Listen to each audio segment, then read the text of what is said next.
Halo, assalamualaikum, Pak Nendi. Waalaikumsalam Pak. Pak Nendi, tolong. Alhamdulillah, coba, ayo yang belum di-on kan semuanya. Mau diambil gambarnya, mau diambil Baik, Pak. foto bersama sama Bapak Kepala Sekolah dulu ya, biar lebih jauh, lebih dekat lagi. Baik, Pak. Baik, Pak. Pak Nendi, tolong di komando untuk foto bersama Oke, sama Bapak. dalam hitungan 3. 1, 2, 3. Sekali lagi senyum Indonesianya yang ramah tamah. 1, 2, 3. Baik, sudah. Terima kasih Pak Nendi. Sama-sama Bapak. Baik, Langsung saja Pak Nendi, langsung sama Pak Kepala Sekolah. Kenapa hadir di sini, tujuannya apa? Ya. Oh, baik. Assalamualaikum warahmatullahi wabarakatuh. Waalaikumsalam warahmatullahi wabarakatuh. Salam sejahtera untuk kita semuanya. Apa kabar semuanya, anak-anak sekalian? Baik, Pak. Baik, Pak. Pak, alhamdulillah. Baik, Pak. Baik, Pak.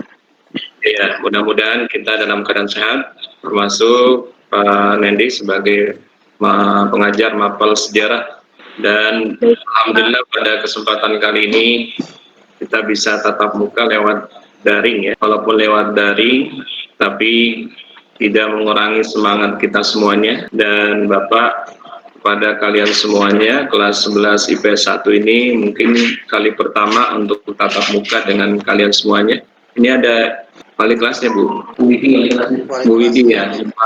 Ya, ini Bu Widi ya, mohon maaf tadi nggak sebut. Dan anak-anakku sekalian yang berbahagia, pada kesempatan kali ini Bapak langsung lewat daring mengikuti pembelajaran yang akan dilaksanakan oleh Pak Nendi dalam rangka untuk supervisi akademik Pak Nendi. Oleh karena itu, anak-anakku sekalian, ikuti kegiatan pembelajaran hari ini sampai selesai. Tidak ada yang sambil bermain ataupun hal-hal yang lain yang kalian kerjakan. Dengan semangat, dengan fokus dan konsentrasi yang penuh, kalian ikuti pembelajaran yang disampaikan oleh Pak Nendi Firmansyah ini. Dan mudah-mudahan nanti hasilnya baik kedepannya untuk evaluasi dalam pembelajaran, karena semua guru seperti kalian ya, kalian ada evaluasi dalam pembelajaran sama dengan supervisi, itu adalah bagian daripada evaluasi. Baik anak-anak sekalian yang berbahagia, karena waktu saya itu saja yang saya sampaikan. Salam sehat untuk semuanya dan mudah-mudahan kita dalam lindungan Allah Subhanahu wa taala. Silakan Pak Nendi. Sekian, terima kasih. Assalamualaikum warahmatullahi wabarakatuh. Waalaikumsalam. Waalaikumsalam warahmatullahi wabarakatuh. Waalaikumsalam warahmatullahi wabarakatuh. Baik, terima kasih Bapak Kepala Sekolah, Bapak Abu Yazid yang sudah menyempatkan waktunya untuk mengikuti kegiatan. Kita langsung saja anak-anak ya. Iya, Pak.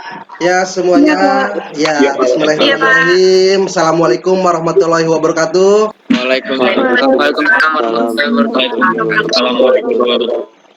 Apa kabar semuanya? Sehat ya? Alhamdulillah. Apa kabar? Alhamdulillah kalau sehat. Kabar saya baik. Alhamdulillah ya. Saya melihat kalian meskipun sakit kayaknya langsung sembuh ya, karena melihat aura-aura positif semangatnya yang menggelora untuk belajar, terus belajar dan terus belajar. Baik, sebelumnya kepada ketua kelas, halo ketua kelas, Apra. Iya Pak. Silakan untuk dipimpin doa ya. Iya Pak. Baik teman-teman, sebelum kita memulai pelajaran sejarah, alangkah baiknya kita berdoa sesuai kepercayaan dan agama masing-masing. Berdoa dimulai.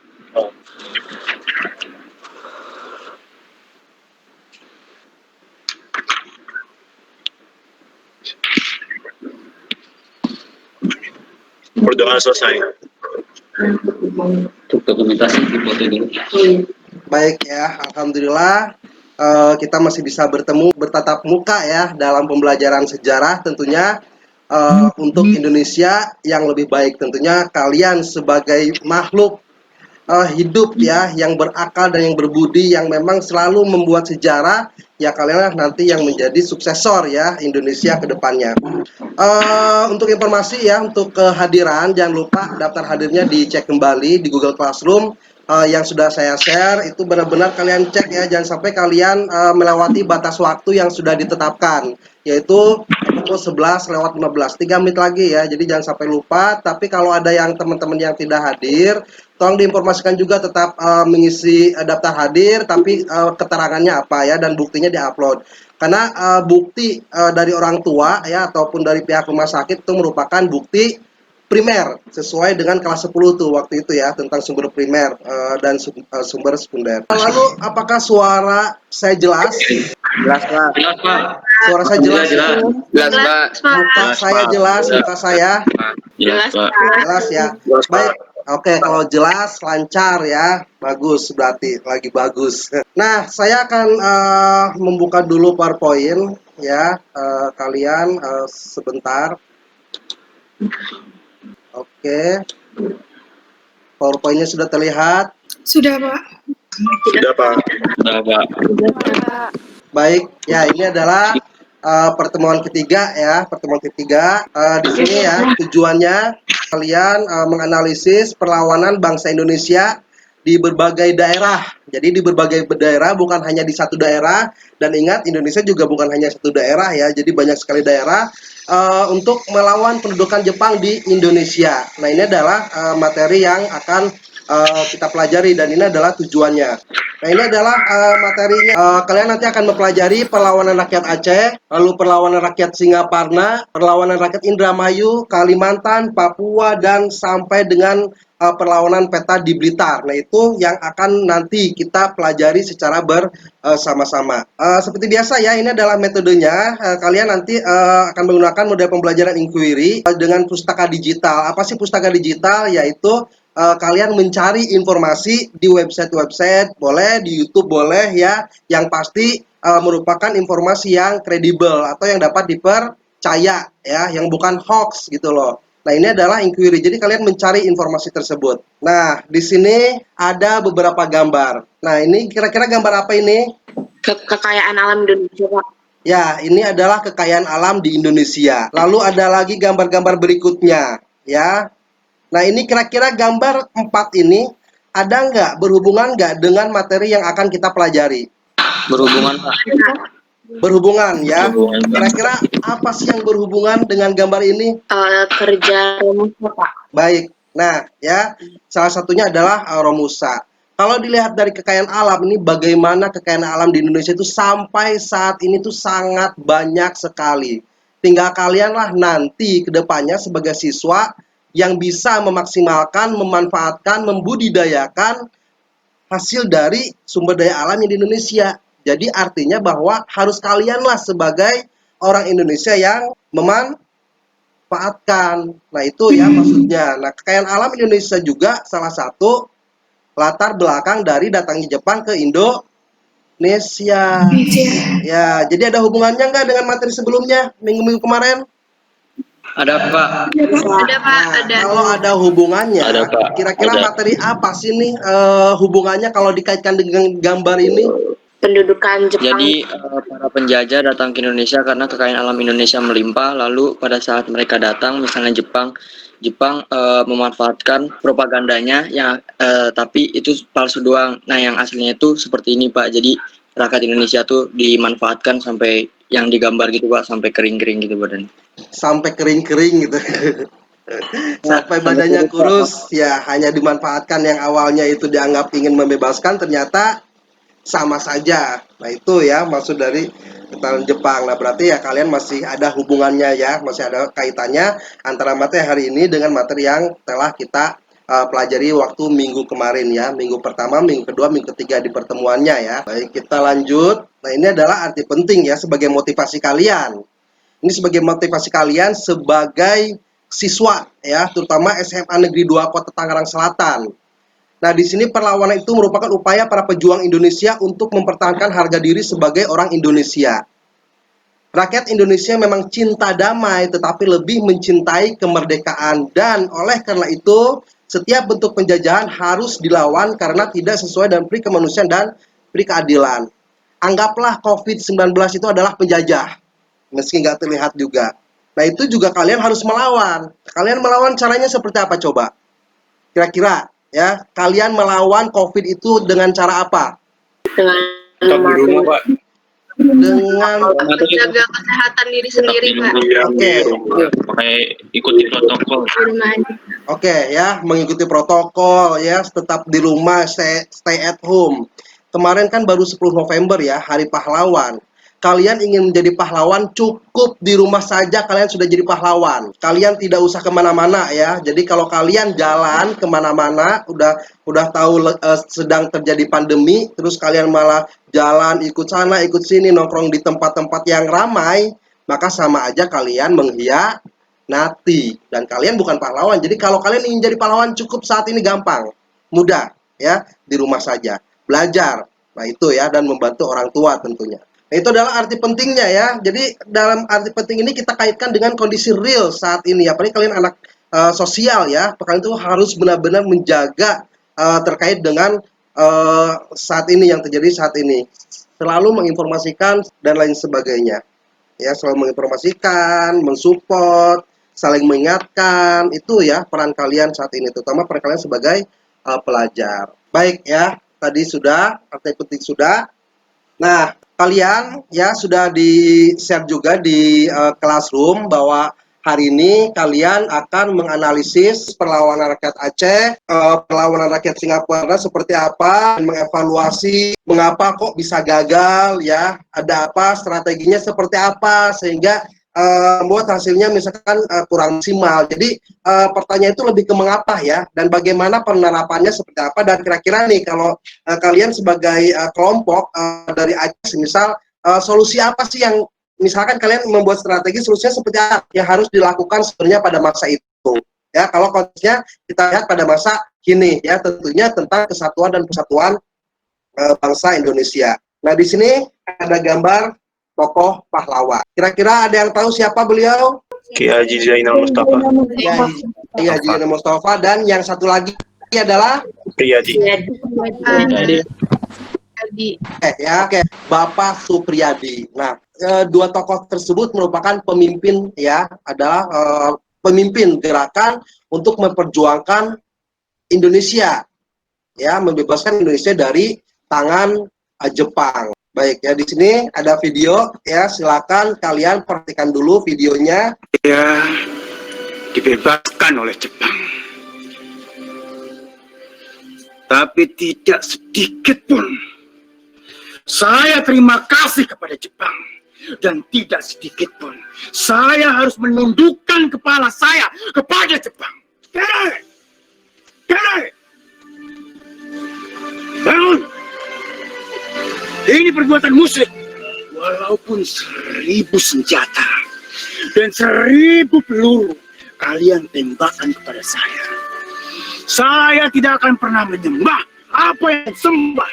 Tuan-tuan harus segera membuat peraturan baru agar Kiai Haji Zainal Mustafa itu tidak melakukan pergerakan yang seenaknya, Tuan. Saat ini rakyat kita sedang menderita, merana, dinista, diperkosa. Sudah saatnya kita untuk melawan, untuk berontak. Saya akan berjihad fisabilillah untuk kalian semua. Kenapa bapak kamu ingkar tidak membayar upeti terhadap pemerintah Jepang? Hah? Jika ada salah seorang bangsa Nippon yang mati dibunuh di Indonesia atau di Sukamana, harus diganti oleh 1000 orang bangsa Indonesia. Baik. Kami akan menyerahkan diri ke Tasikmalaya dan mengembalikan semua senjata yang sudah kami rampas. Tapi 4 kepala Nippon ini harus kita tanam di Sukamana sebagai gantinya.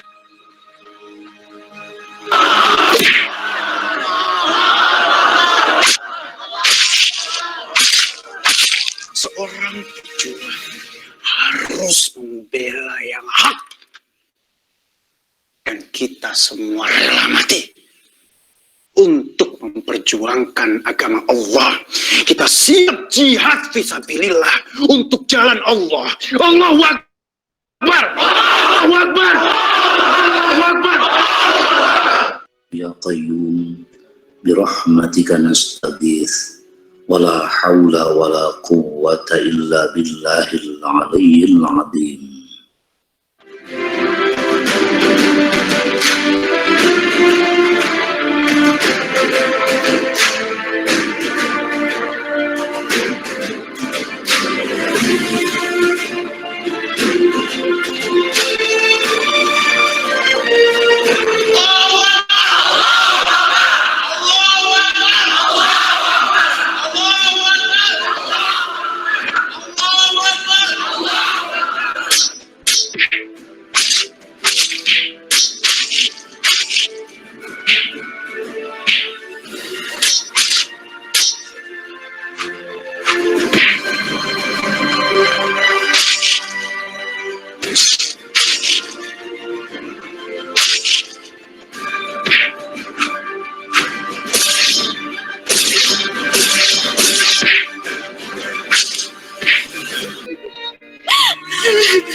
A'udzu billahi minasy syaithanir rajim. Bismillahirrahmanirrahim. Wa la tahsabanna alladhina qutilu fi sabilillahi amwata bal ahya'un 'inda rabbihim yurzaqun. Shadaqallahul 'azim. Janganlah kamu mengira bahwa orang-orang yang gugur di jalan Allah adalah mati. Sesungguhnya mereka adalah tetap hidup di sisi Allah dan mendapatkan rezeki. Bahkan mereka penuh bahagia dengan keutamaan yang dianugerahkan Allah kepadanya.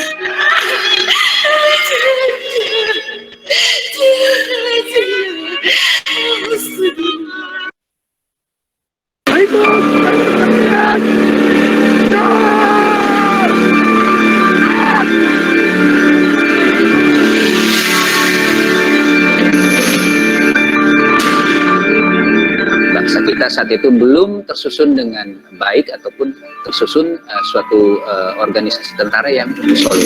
Pada tanggal 3 Oktober 1943 dibentuk Tentara Peta.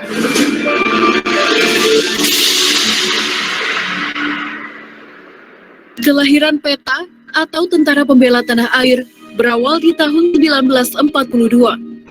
Masa ketika Belanda kalah dan menyerah kepada Jepang, tepatnya di Kalijati, Subang, Jawa Barat, dalam sebuah perjanjian yang disebut dengan Perjanjian Kalijati. Kedatangan Jepang diwarnai dengan propaganda 3A, yaitu Jepang Cahaya Asia, Jepang Pelindung Asia, dan Jepang Pemimpin Asia.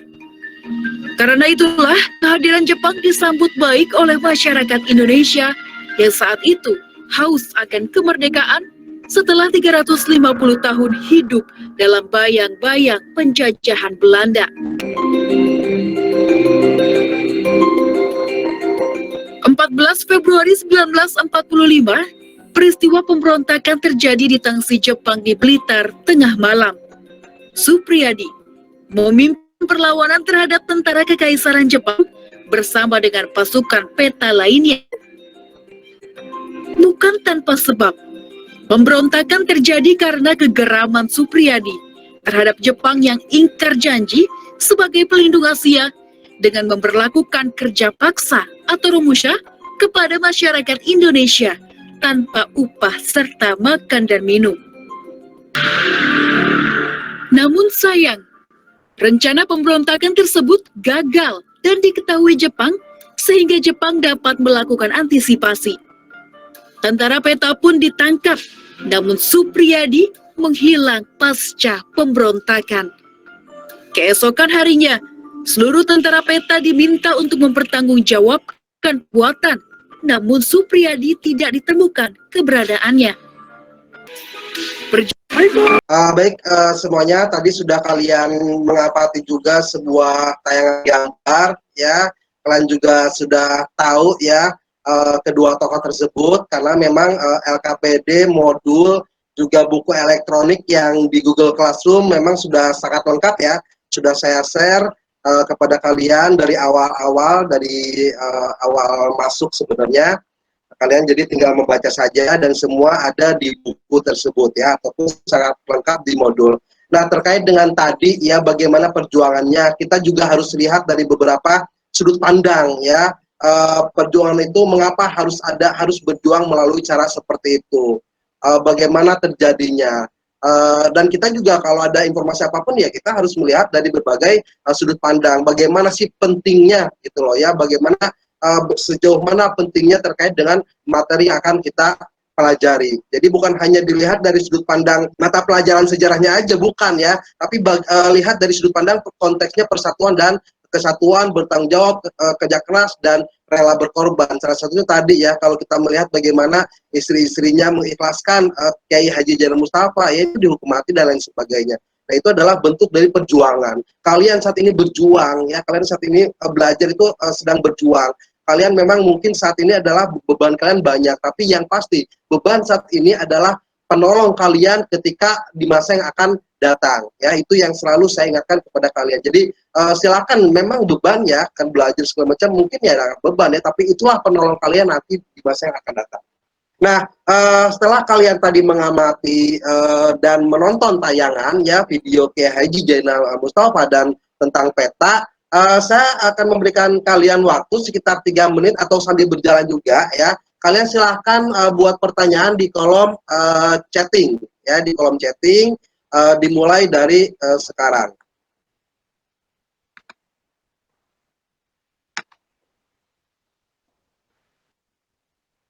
Silakan ya, pertanyaannya kalian ingin tahu banget gitu loh, mengapa kok bisa begini dan lain sebagainya, silakan dituangkan ya, jangan ragu-ragu. Silakan, nanti kita bisa mencari jawabannya secara bersama-sama ya, secara berkolaborasi.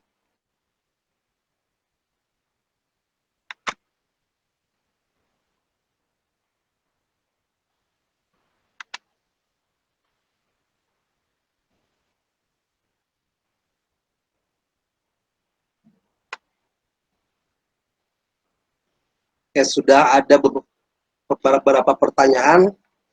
Kalian ini memang luar biasa sekali. Kemanakah Pak Supriyadi? Kemanakah gerangan? Ya, ini pertanyaan yang memang nanti kita cari bersama-sama ya. Kemana ya Bapak Supriyadi menghilangnya, gitu kan? Lalu mengapa rencana pemberontakan peta bisa diketahui oleh Jepang? Kapan tepatnya Kiai Haji Zainal Mustafa dihukum oleh Jepang? Kenapa Supriyadi dalam video kedua dapat diketahui Pak Suri menghilang, apa harus ditemukan kembali? Oh, banyak sekali ini pertanyaannya. Kalian luar biasa ya, berarti benar-benar kalian mengamati ya. Nah, itulah bangsa Indonesia seperti ini yang memang harus melihat, mengamati, bukan hanya lihat informasi sekilas-sekilas, lalu share informasi ke media sosial kalian, nanti tahu-tahu nanti didatangin oleh pihak berwenang. Ya, memang harus seperti ini. Kalian baca dulu, kalian tayangannya diamati semua. Nah, kalian kan bisa ya bertanya, akhirnya keingintahuan kalian tercurahkan. Baik ya, sambil berjalan pertanyaannya, sambil berjalan saya akan kembali lagi ke PowerPoint. Baik ya, di sini terlihat PowerPoint-nya ya. Gimana? Konfirmasi ulang, apakah sudah terlihat? Kembali. Sudah, Pak. Sudah, Pak. Sudah, Pak. Sudah, Pak. Kalau sudah, Pak. ya saya akan share screen dulu di Google Classroom. Ini nanti untuk penilaian kalian seperti biasa ya. Dan informasi juga kepada kalian bahwa setiap pembelajaran kita direkam, direkod. Jadi setelah ini nanti saya akan cek kembali yang bertanya, yang aktif akan saya tambahkan di sini penilaiannya. Seperti Juan, saya akan kasih tambah bekerja keras ya. Nanti kalau ada kerjasama tim saya akan tambahkan poin-poinnya. Ini adalah bentuk penilaian sikap, juga keterampilan, juga pengetahuan nanti. Oke, di sini. Nah, di sini ya. Nanti kalian ada lembar diskusi kelompok, ada penilaian segala macam. Ini sudah ada di Google Classroom. Ini hanya mengingatkan kembali ya. Jadi kalian tinggal memanfaatkan hal yang nanti mungkin kurang karena waktu ya, bisa kalian dibaca di situ. Nah, di sini ya ada kelompok ya, kelompok 1 menganalisis perlawanan rakyat Aceh, kelompok 2 mengevaluasi perlawanan rakyat Singaparna, kelompok 3 menganalisis perlawanan rakyat Indramayu ya. Kelompok 4 ini rakyat Kalimantan, kelompok 5 perlawanan rakyat Papua, dan kelompok 6 mengevaluasi peta Blitar. Kalian juga bisa menggunakan, kalau kalian misalkan ingin tahu daerah-daerahnya seperti apa, di mana, kalian juga bisa menggunakan fitur ini ya, Google Earth ya. Google Earth. Jadi supaya kalian tuh mampu juga melihat letak geografis Indonesia, sehingga kok bisa Jepang atau kok bisa ke daerah-daerah yang memang sebenarnya sulit diakses, atau kenapa kok bisa bangsa Indonesia melawan bangsa Jepang ya, bisa kalian dicek juga melalui Google Earth. Di sini, jadi teknologi itu memang sangat luar biasa ya, kalian manfaatkan teknologi sebaik mungkin. Tapi kalian jangan sampai diperalat sama teknologi ya, tapi kalian yang harus memperalat teknologi. Baik ya, sambil loading. Nah, di sini kalau kalian misalkan mau tahu Blitar itu di mana sih, atau Jepang itu sebelah mana sih Pak Jepang ya kan? Nah, ini Jepang ya, ini Jepang. Jadi kalau kita lihat bagaimana ini sangat jauh sekali ya. Ini kita lihat dari Jepang itu ke Indonesia. Nah, ini ya sangat jauh sekali. Itu adalah posisi Jepang. Lalu kalian melihat Blitar, ya tinggal diklik aja nanti ya. Blitar, ini sudah ada langsung. Oke, langsung jalan-jalan ke Blitar, bumi akan berputar. Nah, ini sudah ada peta segala macamnya. Nah, ini jadi kalian bisa, nah di sini juga ada informasi ya. Jadi kalian bisa melihat, oh di sini ya daerahnya. Ternyata daerahnya itu memang misalkan banyak hutan dan lain sebagainya, dan itu bisa digunakan oleh para pejuang pada masa itu sebagai atau bisa dimanfaatkan ya. Nah, artinya bahwa semua itu kita harus bisa memanfaatkan peluang ya, peluang dan waktu. Nah, itu maksud yang ingin saya sampaikan kepada kalian terkait dengan Google Earth ini. Nah, sekarang silahkan kalian berdiskusi kelompok ya, sesuai dengan kelompoknya. Di sini ada 6 kelompok. Lalu kalian silahkan membuat room masing-masing kelompok ya, dan roomnya seperti biasa kalian silahkan diketik ya, dikirim ke kolom chatting. Nanti sekitar 3 menit, 4 menit dari setelah kalian mengirim link ya, saya akan keliling ke kelompok kalian. Jadi dengan waktu sekitar 15 menit ya. 15 menit kalian semua diskusi secara bersama, presentasi, jangan lupa ya mencari informasi yang valid ya, jangan hoax, dan kalian harus berpikir kritis dan terbuka ya, argumentasi beberapa dari sudut pandang, jangan hanya dari satu titik ya, tapi harus dari beberapa. Seperti handphone saya, lihatnya jangan hanya di depan, tapi lihat juga di belakangnya, baru mereknya bisa kelihatan gitu, baru aslinya bisa kelihatan. Baik, kalau begitu silakan ya, boleh langsung dari sekarang, kalian boleh membuat dulu room, kalian boleh keluar dari room utama dulu, kalian tapi sebelum keluar dari room utama, kalian harus mengirimkan link dulu, karena saya kan harus melihat untuk proses penilaian keterampilan dan sikap kalian, karena setiap pembelajaran, sikap akan selalu dilihat ya. Silakan, sudah dimulai dari sekarang. Oke, Jahrotun sudah ada, ya silakan yang lain dimulai ya, bisa diperbolehkan dari sekarang, boleh meet dari meet, room utama, nanti saya akan keliling, atau mau tetap stay di sini juga boleh, karena Google Meet itu juga memberikan fitur yang luar biasa ya, Google Suite itu ya, kalian tuh sangat bermanfaat. SMA 2 menggunakan Google Suite, jadi kalian bisa men-switch kemana-mana ya, tanpa meninggalkan room, kalian bisa ke jalan menjelajah kemana-mana. Silakan, bisa dimulai dari sekarang. Waktunya dari sekarang ya, 15 menit ya. Iya, Pak.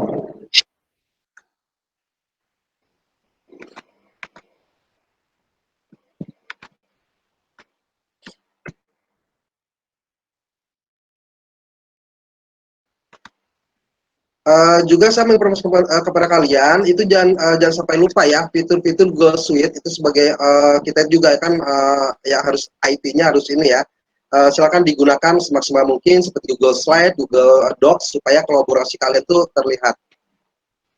Baik Pak, Wah, Hilal bagus tuh, Hilal menggunakan green screen. Iya Pak, baru dirapin lagi Pak. Ya, bagus, berarti kamu kreatif, lagi buat sejarah itu, Hilal. Kayak saya tuh pakai green Iya dong screen. Pak. Ya, saya emang nggak pakai green screen sih. Hilal, silakan gabung ke kelompoknya ya. Siapa?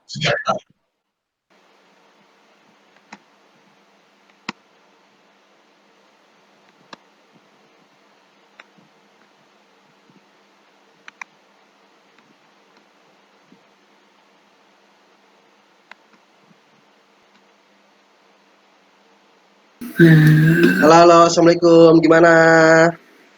Kalian sudah menemukan ya evaluasi perlawanan peta. Oke, kalian carinya beberapa data ya, kan pustaka digital ya. Jadi bukan hanya satu, tapi kalian literasi, cari lagi informasi yang lain supaya kalian mampu membuat suatu kesimpulan berdasarkan dari hasil diskusi secara bersama-sama. Oke, ada yang dipertanyakan tidak atau ada masalah sampai saat ini? Pak. Nggak ada, Pak. Kalau nggak ada, saya akan keliling dulu ke kelompok yang lain ya. Oke, semuanya tetap semangat ya, tetap semangat untuk masa depan kita, bangsa Indonesia. Yuk, saya keliling dulu. Ya.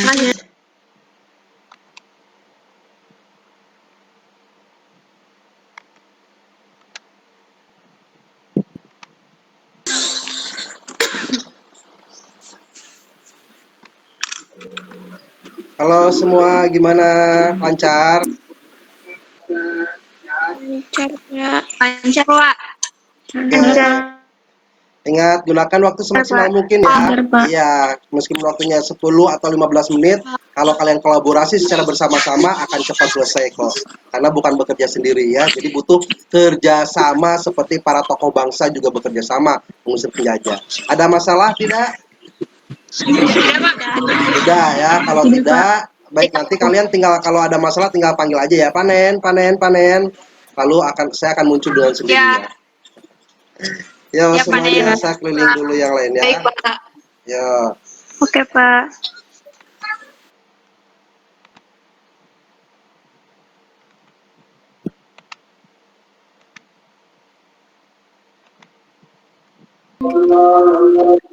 Ayo, mulai aja.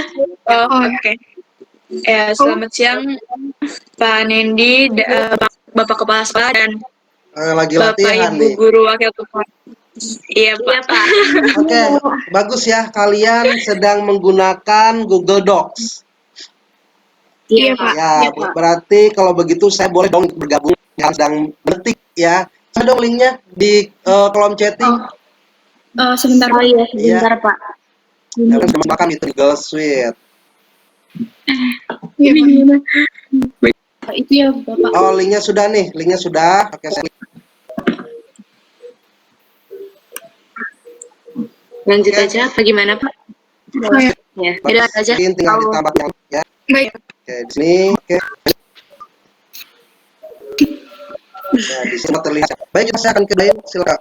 Ayo lanjut dulu, guys. Lanjut. Ulang ya. Jadi, rakyat Kalimantan ini kasih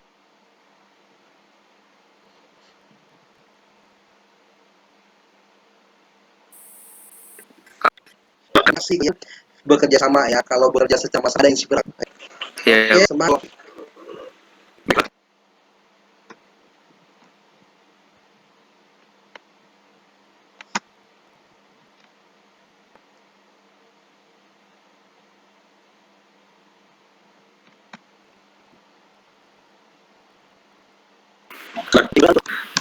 Woi, let's go. Kolaborasi bekerja sama ya.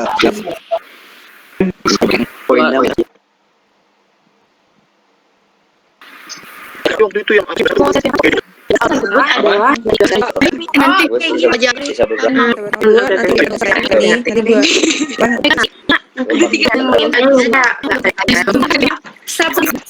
namanya Enggak, enggak hinja kali di materinya Put. Apa? Tambahin apa? Kesulan. baca deh. Gua punya. Ya. Apa namanya? Ini sama aja dia menggunakan kalimat itu para kayak gitu. Siapa abis nih? Bisa dari kan enggak? Ada Menguntungkan bagi mana? sampai lu jangan Oke, semuanya kalian luar biasa. Tadi saya keliling ya sesuai dengan yang baru saja tadi sebenarnya saya share ya materi-materinya apa saja yang harus kalian laksanakan ya karena waktunya tidak yang namanya daring ya seperti ini ya waktunya tidak bisa seperti biasa ya. Jadi saya udah tapi ya daring keuntungannya seperti itu. Saya bisa memberikan dulu materi, kalian nanti kerjakan ini, nanti kalian tinggal menambahkan hal-hal yang memang dirasa kurang. Nah, itulah cara bagaimana memanfaatkan ya sesuatu hal satunya dengan kondisi daring saat ini. Jadi kalian lebih mandiri dan bertanggung jawab. Baik, kita langsung saja ya. Kalian tadi sudah diskusi, sudah mencari informasi, sudah mencari strategi ya. Nah, saatnya kalian sekarang mengeksekusi hasil dari perjuangan kalian tadi ketika mencari data-data yang valid. Supaya secara kronologis ya, karena sejarah itu kan secara kronologis, berbicara secara kronologis dan sesuai dengan fakta, saya akan minta kepada kalian, tadinya mau di random melalui aplikasi, tapi ini karena harus kronologis, materinya kalian akan dimulai dari kelompok 1. Kelompok 1 silahkan langsung saja, waktunya maksimal 4 menit ya, jadi kalian yang sangat-sangat penting saja, yang kalian sampaikan menurut hasil dari data yang kalian dapatkan. Silakan kelompok 1 bisa dimulai dari sekarang.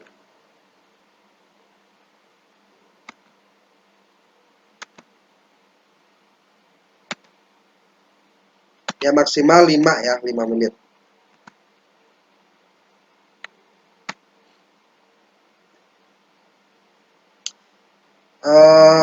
Kalau kalian memang takutnya internetnya down atau servernya down, silakan hanya kelompoknya saja. Sementara yang lain boleh hanya perwakilan kelompok yang meng-on-kan kameranya ya. Tapi bagi yang presentasi mengkomunikasikan, silakan kameranya di-on-kan. Ya, dimulai, silakan.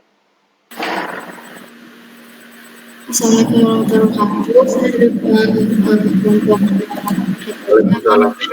warahmatullahi wabarakatuh. Melawan rakyat Aceh melawan Jepang. Pertama itu, perlawanan rakyat Aceh pada Jepang itu terjadi pada tahun 1942. Jepang pertama kali mendarat di Aceh. Kedatangan Jepang disambut baik oleh rakyat Aceh. Hal tersebut karena propaganda Jepang akan memakmurkan bangsa-bangsa di Asia. Namun, ternyata propaganda Jepang hanya omong kosong belaka. Pada akhirnya, bangsa Jepang menindas bangsa Indonesia dengan seenaknya, sama saja seperti bangsa Belanda. Bahkan banyak perempuan Aceh yang dilecehkan oleh rakyat-rakyat Jepang, dan rakyat Aceh juga dipaksa untuk menyembah matahari, dan masih banyak lagi kebijakan Jepang yang merendahkan harga diri rakyat Aceh. Terus, akibat kesewenang-wenangan Jepang, rakyat Aceh tidak terima. Kemudian, rakyat Aceh melakukan perlawanan bersenjata yang dipimpin oleh Tengku Abdul Jalil. Tengku Abdul Jalil merupakan guru mengaji di daerah Silang. Tengku Abdul Jalil tidak mau tunduk dan tidak tahan dengan kewenangan Jepang. Meskipun Jepang berulang kali membujuk agar dapat berdamai dengan rakyat Aceh, namun Tengku Abdul Jalil dan rakyat Aceh menolaknya. Mereka memilih melawan Jepang. Akhirnya, pertempuran pun terjadi. Sebentar, jadi penyerangan. Kelompok 1 sebentar, apa tidak ada yang akan di-share screen? Sebentar, Pak. Ya, mungkin tadi mau di-share screen, saya kali ya, tadi saya lagi share screen juga. Karena dengan kalian share screen kan kita juga membaca juga dan mendengarkan juga, jadi lebih mudah untuk dipahami. Oke, silakan dilanjut, sudah terlihat. Saya mau nambahin sedikit aja. Ya, silakan Kia. Jadi, ya Pak, jadi tentara Jepang itu melakukan penyerangan kepada rakyat Aceh itu sebanyak 3 kali. Tapi serangan itu baru berhasil di serangan ketiga, yaitu pas Jepang membakar masjid pada pagi hari, yaitu pas sholat subuh. Terus dari situlah Tengku Abdul Jalil meninggal karena tertembak oleh tentara Jepang. Baik, menurut kelompok 1 hal penting ya yang bisa ditarik untuk makna pembelajaran dari perjuangan Aceh itu apa sih? Hal penting dari makna ya kita itu belajar tentang perlawanan rakyat Aceh itu apa kira-kira? Kalau dari saya yang bisa dipelajari itu jangan cepat menyerah, karena tadi kan Jepang itu ngelakuin penyerangan ke Aceh itu 3 kali kan, tapi yang serangan 1 sama 2 itu nggak berhasil dan baru berhasil di serangan ketiga. Jadi itu bisa jadi tanda kalau rakyat Aceh tuh gak gampang menyerah dan bisa kerjasama buat ngalahin 2 serangan sebelumnya gitu Pak. Baik, bagus ya kayak Dewi. Jadi jangan mudah menyerah ya, belajar juga jangan mudah menyerah. Sama seperti perjuangan rakyat Aceh ya, melawan Covid jangan menyerah ya, karena tentu untuk kita, untuk keluarga kita dan untuk bangsa Indonesia. Baik, kelompok 1 ya, waktunya sudah habis. Kita lanjut ke kelompok berikutnya yaitu kelompok 2. Silakan kelompok 2. Tepuk tangan dulu dong buat kelompok 1. Tepuk tangan dulu. Ya, ada suaranya. Oke. Silakan kelompok 2. Assalamualaikum warahmatullahi wabarakatuh. Waalaikumsalam warahmatullahi wabarakatuh. Waalaikumsalam. Kami dari kelompok 2 akan menjelaskan perlawanan rakyat Singaparna. Latar belakang Raihana. Halo. Ya, Pak. Sebentar dong, kamu salamnya diulang lagi ya, karena kayaknya tadi cuma 2, 3. Jadi seperti ini ya informasi semuanya, meskipun kamera kalian di-off-kan, tapi minimal aktivitas kalian terlihat melalui mikrofon dengan cara menjawab salam.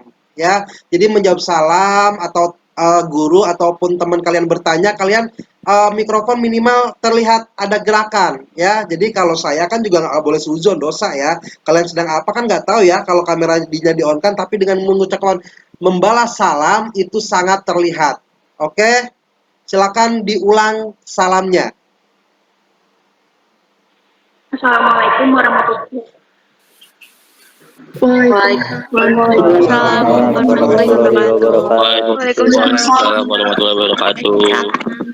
Salam. Dari kelompok 2 akan menjelaskan perlawanan rakyat Singaparna. Latar belakang perlawanan rakyat Singaparna. Rakyat Singaparna merupakan rakyat yang religius dan sangat anti terhadap orang asing, terutama Jepang.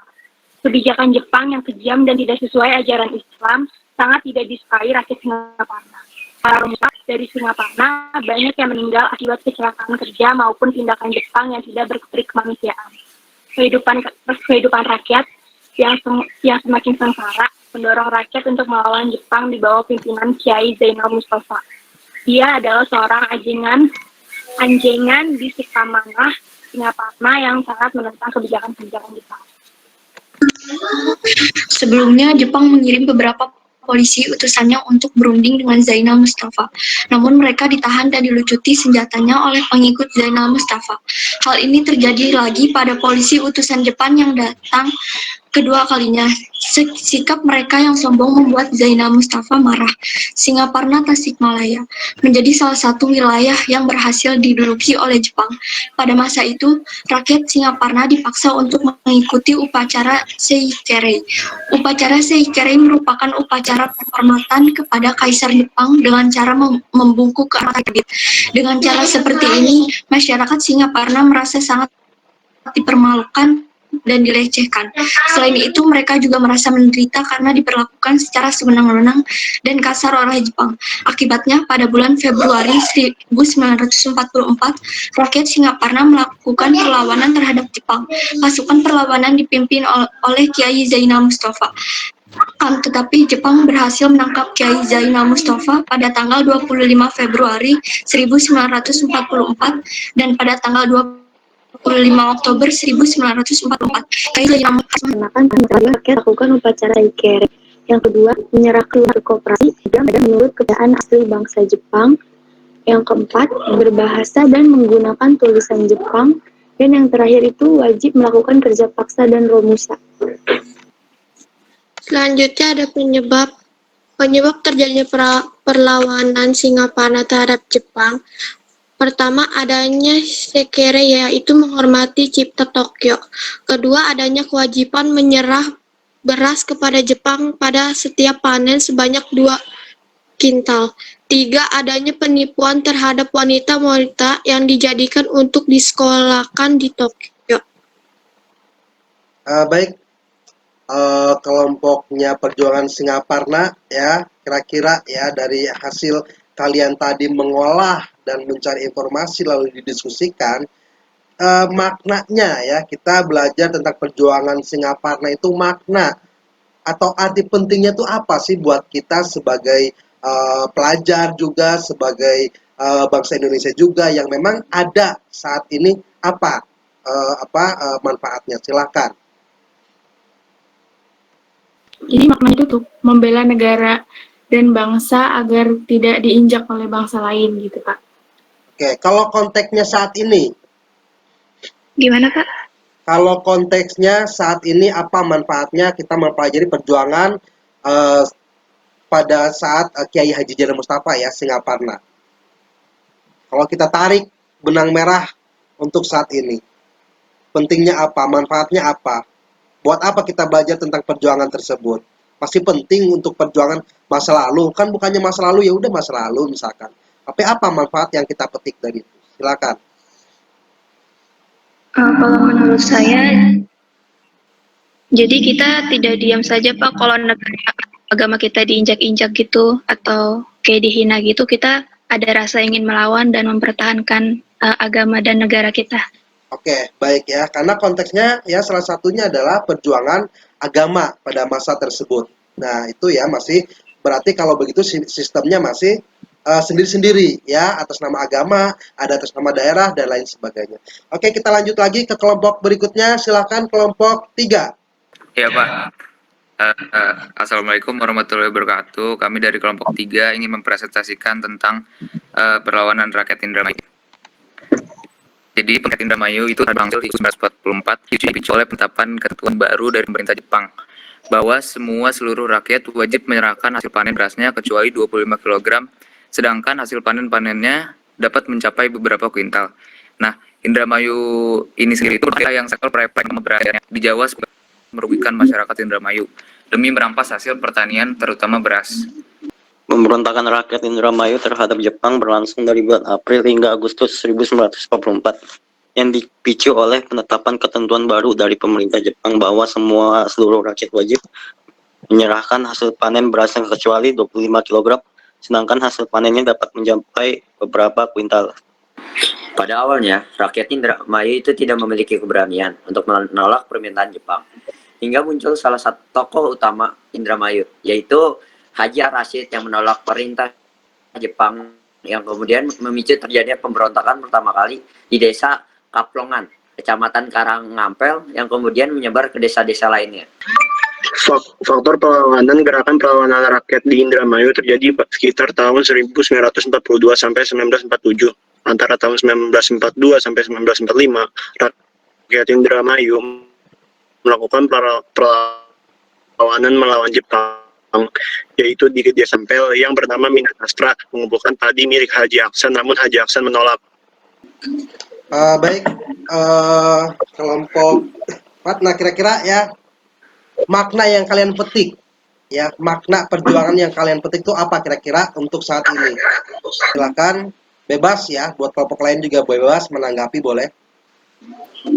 Kalau menurut saya yang bisa kita dapat dari penerangan Indramayu ini, kita tidak boleh takut dalam melawan pemberontak. Kita harus terus tegar untuk melawan pemberontak demi bangsa kita sendiri, Pak. Gitu. Oke, karena butuh persatuan dan kesatuan ya, menangkan jiwa nasionalisme, karena pemberontak itu masih ada sebenarnya sampai saat ini. Kalian boleh nanti mencari data-data informasinya. Baik, terima kasih kelompok 3 ya. Silakan sekarang kita maju dulu ke kelompok 4. Saya informasikan kembali ya, takut lupa ya, menginformasikan kembali. Bagi kalian tadi yang sudah paling awal masuk ke Google Meet ya, yang paling awal, yang paling duluan, 10 orang nanti silakan kalian ketik di Google Classroom ya, nama-namanya siapa saja yang 10 paling awal duluan. Jadi ada bonus. Oke, lanjutkan, silakan kelompok 4. Share screen ya. Ya, silakan. Laksana. Utamyuta.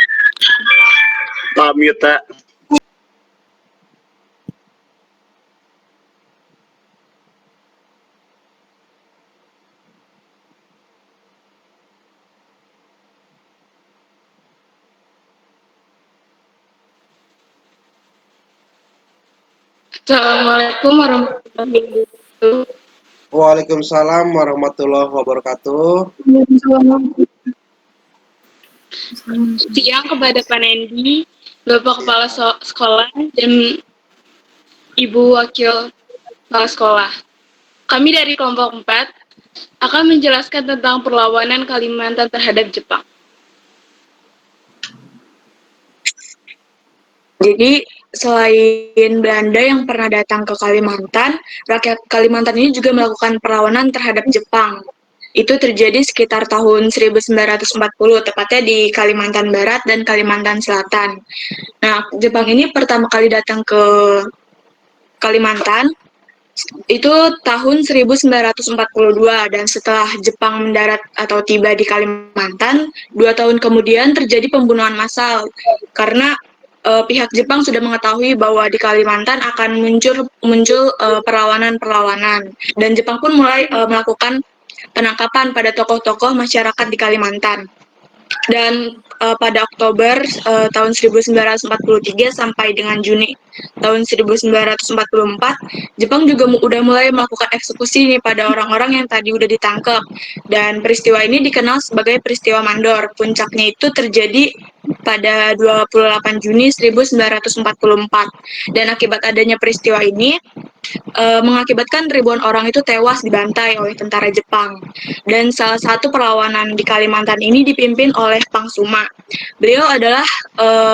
Beliau ini juga memiliki pengaruh yang sangat besar di Kalimantan, terlebih di kalangan orang-orang dan suku-suku di daerah Tayan, Meliau, juga sekitarnya.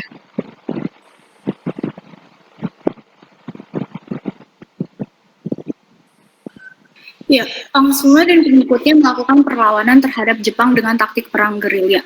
Taktik perang gerilya itu sendiri merupakan taktik perang yang dilakukan secara bersembunyi-sembunyi. Dan walaupun pasukan Pangsuma memang berjumlah dikit, namun karena adanya bantuan rakyat yang militan dan juga mereka memanfaatkan alam yang di sekitarnya, seperti mereka memanfaatkan rimba, rawa, dan sungai. Namun sayangnya pada akhirnya pasukan Pangsuma pun gagal melawan Jepang karena adanya mata-mata. Dan mata-matanya ini berasal dari orang Indonesia sendiri yang bekerja sama dengan Jepang.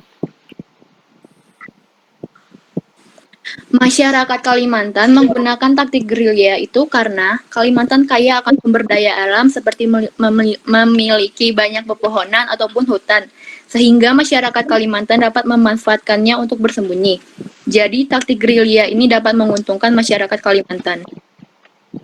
Nah, kemudian kenapa perlawanan Kalimantan terhadap Jepang ini gagal? Karena terdapat mata-mata, yaitu orang Indonesia sendiri yang disuruh oleh Jepang. Nah, mata-mata ini tuh tidak segan-segan untuk menangkap, menganiaya, membunuh rakyat Indonesia sendiri, walaupun mereka sendiri ini adalah orang Indonesia. Nah, maka dari itu perang Kalimantan ini gagal, dan banyak juga dari perang-perang lain yang melawan tentara Jepang ini gagal karena terdapat mata-mata tersebut. Kemudian solusinya menurut kami adalah perlunya sangat ditekankan kepada seluruh rakyat Indonesia, yaitu persatuan dan kesatuan. Tidak hanya sebagian rakyat saja yang mau berjuang melawan penjajah, tetapi seluruh rakyat. Jadi tidak ada lagi mata-mata yang disuruh penjajah untuk melihat dari kelemahan rakyat Indonesia sendiri. Kemudian kami mendapatkan informasi tersebut, sumbernya berasal dari detik.com dan juga buku sejarah Indonesia. Oke, bagus sekali kelompok 4 ya, tepuk tangan, aplaus luar biasa ya. Artinya sudah mencari informasi yang valid ya. Lalu tadi saya juga tidak usah bertanya lah arti pentingnya atau makna apa karena sesungguhnya tadi sudah disampaikan oleh kelompok 4 ya bahwa kita itu harus bersatu gitu kan. Nah, arti kenapa saya tadi bertanya makna penting? Artinya itu solusi yang kira-kira apa sih solusi yang disampaikan untuk memecahkan masalah yang terjadi kalau terjadi ya pada masa itu yang bisa kita terapkan untuk saat ini. Jadi itulah pentingnya kita untuk belajar tentang perjuangan, bukan hanya tentang perjuangan perangnya ya, bukan hanya tentang senjata segalanya, tapi bagaimana pola pikir yang kita bangun supaya kita juga bisa mencontoh nilai-nilai kepahlawanan untuk kita terapkan di saat ini dalam pengelolaan masalah yang terjadi di Indonesia dewasa ini ya. Kalian kelas 11 kalian sudah mulai harus mampu menerjemahkan terkait dengan perjuangan saat ini yang dikaitkan dengan pada masa yang telah terjadi ya. Baik, kelompok 5 silakan. Ya, Assalamualaikum warahmatullahi wabarakatuh. Kami dari kelompok 5. Yang pertama ada perlawanan rakyat di Biak. Perlawanan ini dipimpin oleh Korem, pimpinan gerakan Koreri yang berpusat di Biak. Perlawanan ini dilatar belakangi oleh penderitaan rakyat yang diperlakukan sebagai budak belian, dipukuli dan dianiaya. Dalam perlawanan tersebut, rakyat banyak jatuh korban, tetapi rakyat melawan dengan gigih. Akhirnya Jepang meninggalkan Pulau Biak. Yang kedua ada perlawanan rakyat di Pulau Yapen Selatan, yaitu perlawanan ini dipimpin oleh Nimbe. Ketika sekutu sudah mendekat, maka beban kepada perlawanan semakin seru. Nakuti rakyat, tapi rakyat Karim Fonsi Irian Jaya. Jadi hubungan keras sama antara gerilyawan dengan pasukan penyusup sekutu sehingga rakyat mendapatkan senjata dari sekutu.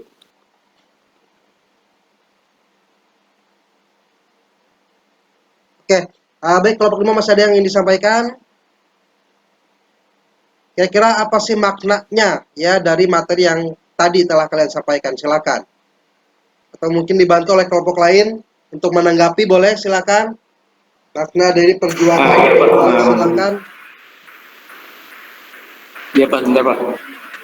Ya kalau menurut saya itu kita harus berjuang demi kebebasan Pak, jangan mau jadi budak. Dan harus menjadi rakyat yang lebih pintar lagi agar tidak jadikan budak lagi Pak, seperti di masa lalu. Menurut saya seperti itu Pak. Oke ya, saya tambahkan sedikit ya, kita memang ingin bebas, ingin supaya tidak jadi budak ya. Kalau kita kaitkan saat ini, maka saya sekali lagi selalu menegaskan kalian untuk tetap menjaga kesehatan, mengikuti protokol kesehatan ya, karena kalau kalian tidak seperti itu, maka kalian akan terus aja di rumah ya, tidak akan bebas, karena tidak enak kalau nggak bebas ya. Maka untuk bebas, kalian saat ini bersabar untuk selalu mengikuti aturan dari pemerintah atau dinas pendidikan. Baik, sekarang kelompok terakhir, silakan kelompok 6.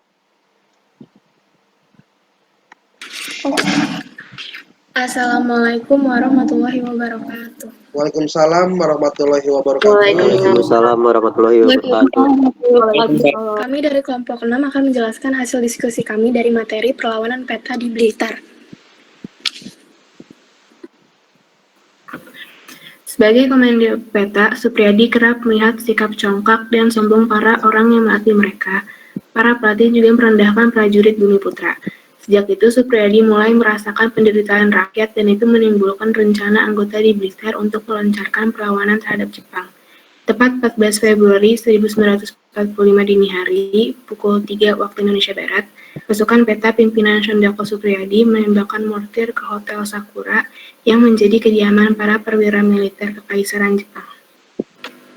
Supriyadi dan teman-temannya bergerak keluar dengan senjata lengkap, tapi sayangnya Jepang mengetahui serangan diam-diam yang akan dilakukan oleh pasukan peta. Lalu Jepang langsung mendatangkan semua pasukan dengan senjata lengkap, ditambah tank dan pesawat untuk menghalau pasukan peta. Tentara Jepang mulai mengawasi keadaan di Blitar. Soekarno sebenarnya mengetahui rencana pemberontakan para prajurit peta karena sewaktu berkunjung ke Blitar, ia sempat ditemui para pemimpin peta, salah satunya adalah Supriyadi. Soekarno berusaha keras mencegah aksi pemberontakan itu karena waktunya dianggap belum tepat dan pemberontakan pasti bisa ditumpas militer Jepang.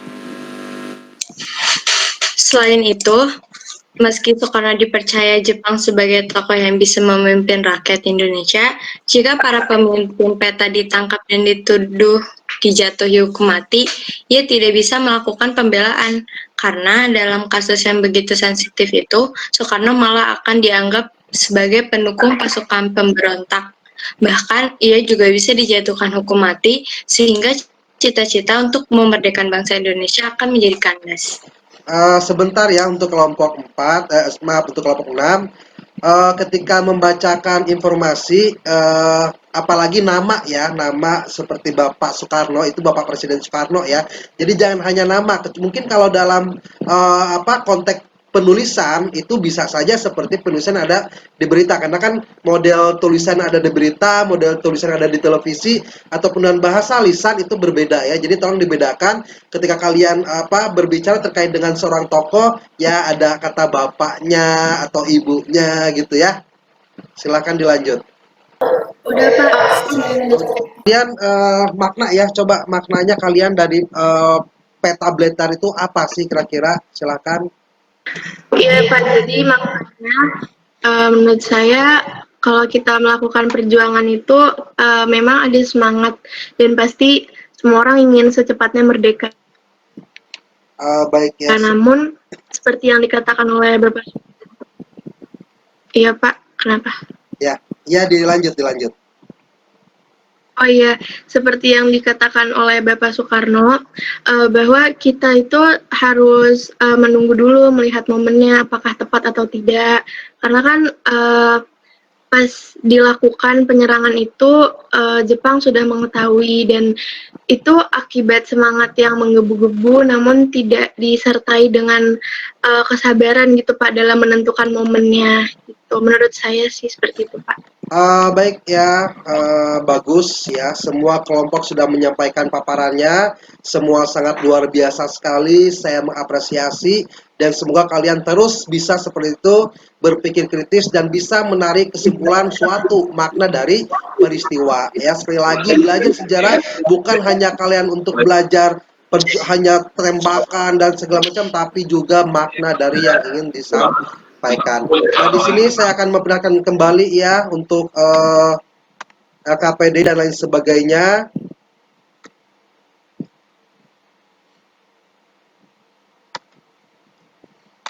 Silakan nanti kalian bisa membaca ya semua informasi terkait dengan data perjuangan para tokoh.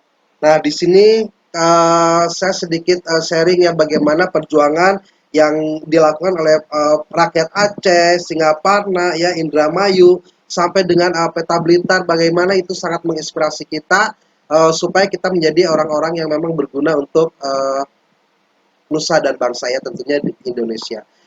Saya ingin meminta kepada kalian kira-kira kesimpulan apa secara umum ya, kesimpulan apa yang bisa kita tarik dari pembelajaran hari ini. Silahkan. Saya Pak. Nuritski, silakan Nuritski. Atun aja dulu nggak apa-apa. Oh, silakan. Jadi kesimpulannya menurut saya kayak kita jadi tahu bahwa Jepang telah melakukan kayak kebijakan-kebijakan yang merugikan rakyat Indonesia. Salah satunya itu Romusa. Di mana rakyat Indonesia bekerja tanpa diberi upah, makan dan minum. Kemudian kita tahu bahwa karena tindakan kekejaman dan kesewenang-wenangan Jepang ini membuat Jepang telah menimbulkan perlawanan di berbagai daerah di Indonesia. Gitu, Pak. Oke. Silakan. Yang lain silakan. Silakan Nuritski. Jadi dalam pembelajaran kali ini kita tahu, jadi awalnya itu kan Jepang membuat propaganda seperti yang tadi dibilang, Jepang saya Asia, Jepang pelindung Asia, dan Jepang pemimpin Asia dan lain sebagainya. Itu tuh Jepang hanya membuat kelihatan bahwa mereka itu bagus di depan rakyat Indonesia sendiri. Padahal di balik itu semua mereka memiliki maksud tersendiri.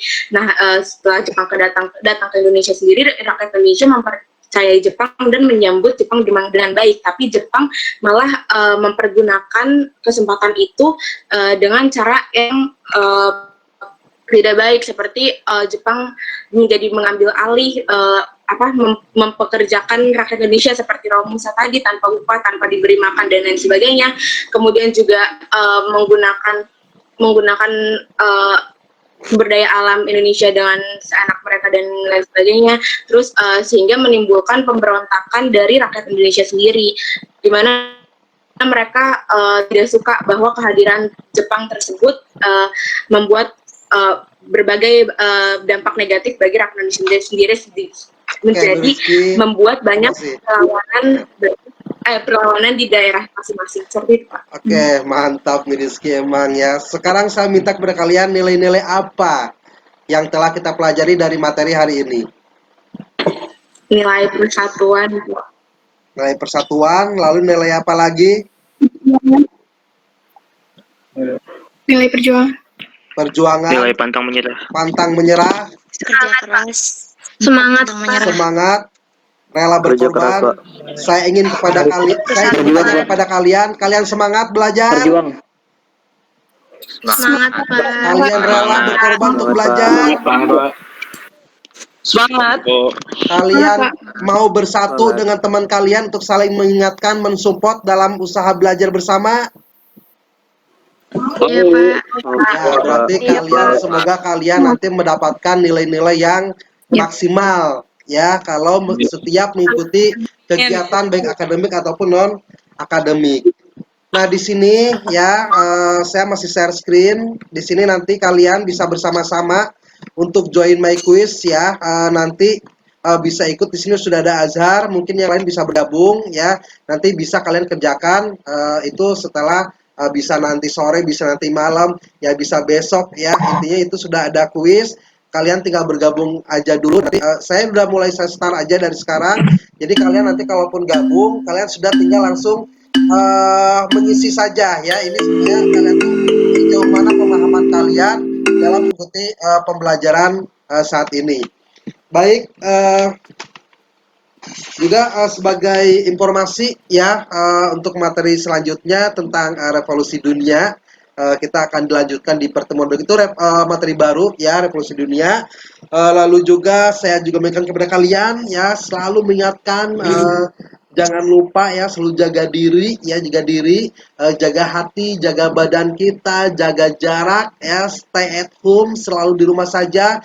Yuk kita berjuang bersama-sama melawan COVID-19, bukan untuk diri kita sendiri tapi untuk keluarga kita, untuk bangsa Indonesia ya, termasuk kalau kalian cinta pada orang tua kalian ya, itu juga jangan sampai kalian keluar rumah, jadilah pahlawan untuk saat ini, tetap saja dengan cara tetap saja di rumah.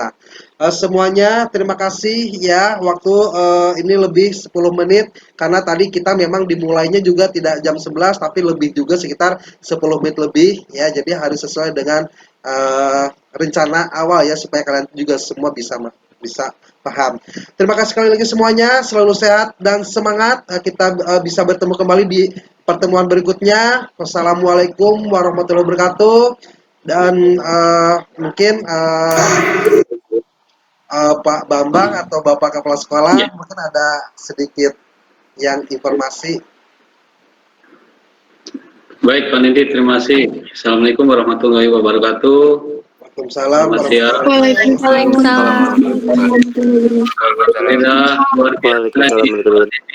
Waalaikumsalam.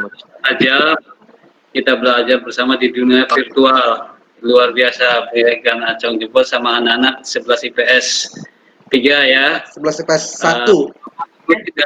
Iya, 11 IPS 1, maaf. Dari awal sampai akhir Bapak ngikutin terus sama Bapak Kepala Sekolah. Luar biasa nih, kelas 11 IPS 1 Bapak Kepala Sekolah. Alhamdulillah, terima kasih sudah mengikuti pembelajaran dari awal sampai akhir. mohon kalian sikapi dengan baik. Supervisi ini oleh Bapak Kepala Sekolah bertujuan untuk memberi masukan kepada Bapak Ibu Guru untuk perbaikan pembelajaran. Kalian tolong sikapi ini dengan baik. Kemudian dari materi yang tadi Pak Nini sampaikan, ada nilai-nilai harus berjuang keras, tidak boleh putus asa, itu tolong ditekankan, dicamkan dalam hati kalian. Ya, jaga protokol kesehatan sarannya, kemudian jaga kondisi kesehatan, ya, makan yang teratur, tidur yang teratur, ya, demi untuk kesehatan kalian semua. Itu saja dari Bapak. Pak Yacit ada tambahan, silakan Pak Yacit, mungkin ada tambahan, mohon perhatiannya sebentar. Terima kasih. Assalamualaikum warahmatullahi wabarakatuh. Terima kasih. Waalaikumsalam. Terima kasih Pak. Luar biasa telah menyampaikan paparan materinya yang luar biasa dengan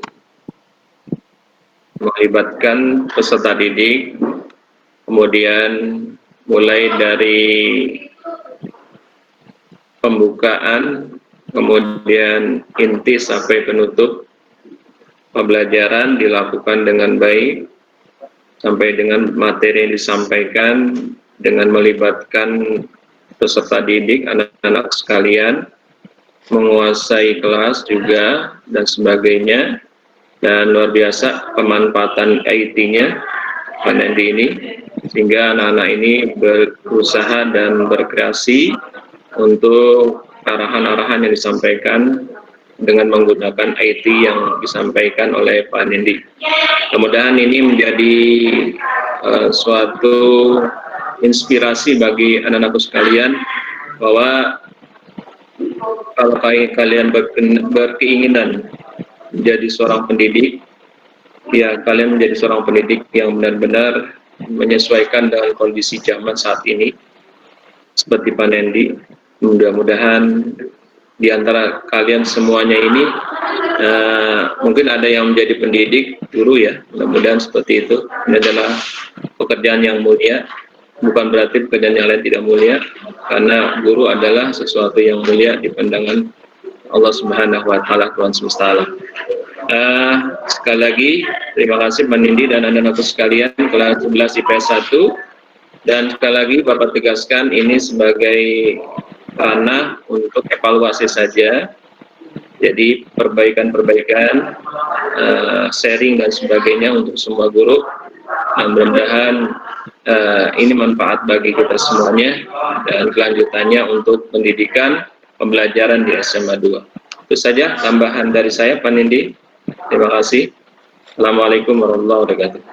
Waalaikumsalam warahmatullahi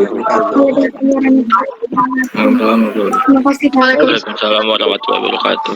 Anak-anak sebentar ya, sebentar, jangan lupa ini nanti ini udah ada yang mengerjakan ya, udah lagi mengerjakan. Yang lain nanti silahkan ya, boleh nanti sore bisa malam. Sekarang istirahat aja dulu. Nanti untuk nilai nanti akan otomatis akan ada di sini ya. Nilai akan otomatis akan terlihat di penilaian. Jadi otomatis nanti tidak ada, otomatis dari kuisisnya akan masuk ke nilai kalian gitu loh. Jadi nggak saya nilai tapi dari by system. Terima kasih semuanya. Terima kasih Pak Abu ya, Bapak Kepala Sekolah SMA Negeri 2 Kota Tangerang Selatan, Pak Bambang, Wakil Kepala Sekolah di SMA Negeri 2 Kota Tangerang Selatan, dan Ibu Rosida juga, Wakil Kepala Sekolah SMA 2 Kota Tangerang Selatan. Terima kasih sudah bergabung, sudah bersama-sama, sudah mensupport siswa, dan minta doanya supaya siswa-siswa khususnya kelas 11 IPS 1 ini menjadi siswa-siswa yang berprestasi dan menjadi siswa-siswa yang memang yang kedepan itu menjadi siswa yang membangkitkan gelora nasionalisme Indonesia ke seluruh penjuru Indonesia. Terima kasih sekali lagi. Baik. Selamat. Ya, terima kasih Pak. Silakan. Pak Bambang mungkin ada yang mau disampaikan lagi atau Ibu Ros? Cukup Pak Nindi. Ya, baik kalau Ya, begitu Anak-anak semuanya tetap semangat ya. Terima kasih. Silakan yang mau live dari Google Meet sudah diperbolehkan dan selamat beristirahat ya. Ya silakan anak-anak. Jangan lupa tersenyum bahagia ya, karena bahagia itu sesuatu yang ya, Terima kasih, Pak. ya silakan. Terima kasih, Pak. Ya, sama-sama. Waalaikumsalam. Yo anak-anak keren, silakan. Salam. Terima kasih, Pak. Ya silakan. Ya ada apa?